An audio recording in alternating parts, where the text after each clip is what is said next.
एक बार फिर से आप सबका बहुत बहुत स्वागत है हमारे यूट्यूब चैनल लाइव सीख हिंदी में। जी हाँ दोस्तों, बताना चाहूंगा अगर आपने अभी तक हमारा चैनल सब्सक्राइब नहीं किया है तो जल्द से लाल बटन को दबाकर चैनल को सब्सक्राइब कर दें, बेल आइकन को प्रेस करना ना भूलें ताकि हम आप तक पहुंचा सके अपनी वीडियो सबसे पहले और आप सुन पाए एक से एक बेहतर स्टोरी। बताना चाहूंगा दोस्तों, हमारे चैनल पे हिंदी साहित्य के कवियों के बारे में, स्वतंत्र सेनानियों के बारे में, राजा महाराजाओं के बारे में और इतिहास के बारे में पूरी जानकारी दी जाती है। तो दोस्तों बने रहे हमारे साथ वीडियो के लास्ट तक।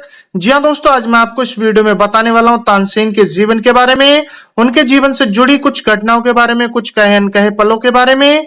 तो आइए दोस्तों वीडियो को स्टार्ट करते हैं। जी हाँ दोस्तों, तानसेन का जन्म वर्तमान समय के मध्य प्रदेश राज्य के ग्वालियर में एक हिंदू परिवार में हुआ था। उनके पिता मुकुंद मिश्रा एक प्रसिद्ध कवि और एक धनी व्यक्ति थे। जन्म के समय तानसेन का नाम रामतनु रखा गया था। बचपन में तानसेन पक्षियों और जानवरों की पूरी तरह से नकल कर सकते थे और कहा जाता है कि वह जंगली जानवरों जैसे बाघ और शेरों की नकल करके जंगलों से गुजरने वाले कई पुजारियों और आम लोगों को डराते थे। ऐसी कहावत है कि तानसेन एक बार एक बाघ की नकल कर रहे थे जब उन्हें एक प्रसिद्ध संत और संगीतकार सह कवि स्वामी हरिदास द्वारा देखा गया था। गोस्वामी हरिदास ने तानसेन की कौशल को पहचाना और उन्हें अपने शिष्य के रूप में स्वीकार किया। जी हाँ दोस्तों, आइए आपको बताता चलूं इसी के तहत इनकी शिक्षा। तो दोस्तों, तानसेन ने अपनी संगीत यात्रा कम उम्र में शुरू की जब उन्हें स्वामी हरिदास द्वारा शिष्य के रूप में चुना गया। उन्होंने अपने जीवन के अगले 10 वर्षों तक संगीत का अध्ययन किया। चूंकि हरिदास गायन के ध्रुपद शैली के प्रतिपादक थे, तानसेन ने ध्रुपद के प्रति रुचि विकसित की। ऐसा कहा जाता है कि तानसेन ने वह सब कुछ सीखा जो वह अपने गुरु से सीख सकता था।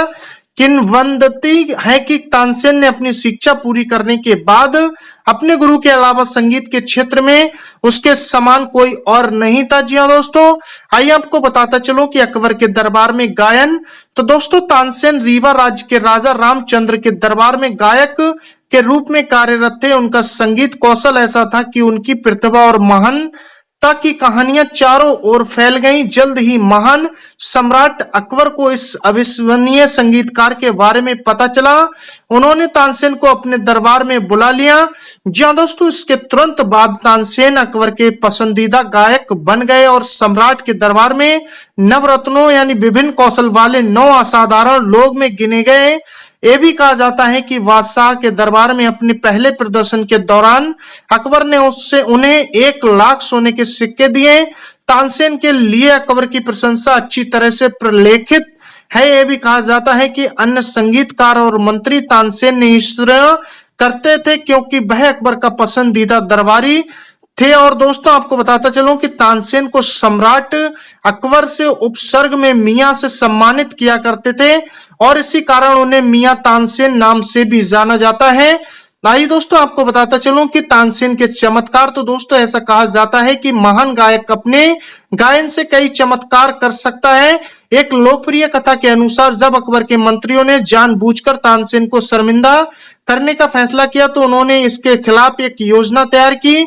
मंत्रियों ने सम्राट से संपर्क किया और उसने उनसे अनुरोध किया कि वे तानसेन को राग दीपक गाने के लिए मनाएं, एक राग जो आग पैदा करने वाला था। अकबर जो चमत्कार को देखने के लिए उत्सुक था। आपको बताता चलूं, अपने सेवकों को कई दीपक लगाने का आदेश दिया और तानसेन को केवल गाने के द्वारा उन दीपक को जलाने के लिए कहा गया। तानसेन ने राग दीपक का गाया और सभी दीपक एक बार में जल गए।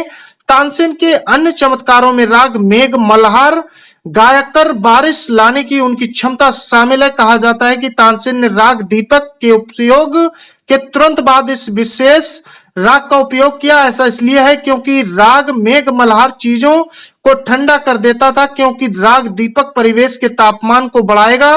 राग मेघ मल्हार आज भी मौजूद है। राग दीपक समय के साथ खो गया। दोस्तों, तानसेन अपने संगीत के मध्य से जानवरों के साथ संवाद करने के लिए भी प्रसिद्ध थे। कहा जाता है कि एक बार एक भयंकर हाथी को अकबर के दरबार में लाया गया। कोई भी जानवर को बस में नहीं कर सकता था और सारी आशंकाएं तानसेन पर टिकी हुई थी। दोस्तों, बताना चाहूंगा कि सम्राट के पसंदीदा गायक ने न केवल हाथी को अपने गीतों के साथ शांत किया बल्कि अकबर को उस पर सवारी करने के लिए प्रोत्साहित किया। आइए दोस्तों, बताता चलूं तानसेन की रचनाएं। तो दोस्तों, तानसेन की रचनाएं काफी हद तक हिंदू पुराणों पर आधारित ही उन्होंने अपनी रचनाओं में ध्रुपद शैली को नियोजित किया और अक्सर शिव, विष्णु और गणेश जैसे हिंदू देवताओं की प्रशंसा लिखी। अधिक बार नहीं उन्होंने अपने गृह नगर में एक शिव मंदिर में अपनी रचनाएं गाई। तानसेन की रचनाएं आमतौर पर जटिल होती थी और उन्हें सामान्य संगीतकारों द्वारा नहीं समझा जा सकता था। बाद में अपने जीवन में उन्होंने बादशाह अकबर और अन्य राजाओं को शांत करने के लिए गीतों की रचना शुरू की। जहां दोस्तों संगीत में योगदान तो आपको बताता चलूं, तानसेन ने भैरव दरबारी, रोड़ी दरबारी, कनाड़ा, मल्हार, सारंग और रागेश्वरी सहित कई रागों की रचना की। ये सभी शास्त्रीय संगीत की नींव माने जाते हैं। तानसेन को हिंदुस्तानी शास्त्रीय संगीत का संस्थापक माना जाता है।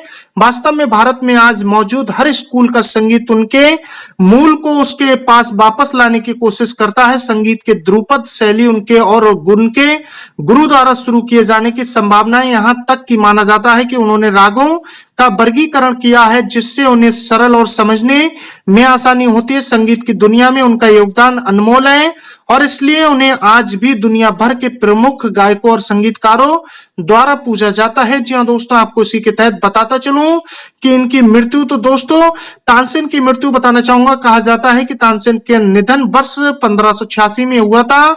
उनकी मृत्यु के कारण के कई बारे में कोई स्पष्ट संदर्भ नहीं है। कुछ किंवदंतियों में कहा गया है कि राग दीपक के साथ प्रयोग करते समय उन्होंने खुद को उस अग्नि में खत्म किया था। हालांकि इस दावे का समर्थन करने में कोई सबूत नहीं है। ग्वालियर में उनके सूफी गुरु मोहम्मद गौस की कब्र के पास उनके शव को दफनाया गया था। यह भी कहा जाता है कि एक इमली का पेड़ है जो तानसेन की कब्र पर उग आया है। जो व्यक्ति इस जादू पेड़ की पत्तियों को चबाता है उसे संगीत का ज्ञान और अच्छी आवाज गायन के लिए अनुकूल माना जाता है। तो दोस्तों आपको बताना चाहूंगा ये थे तानसेन के जीवन से जुड़ी कुछ बातें जो मैंने आपके साथ शेयर की। दोस्तों कमेंट्स बॉक्स में जरूर लिख के बताएं आपको कैसी लगी ये स्टोरी। मिलते हैं फिर नेक्स्ट वीडियो में नेक्स्ट स्टोरी के साथ। आपने अपना कीमती वक्त दिया, तब तक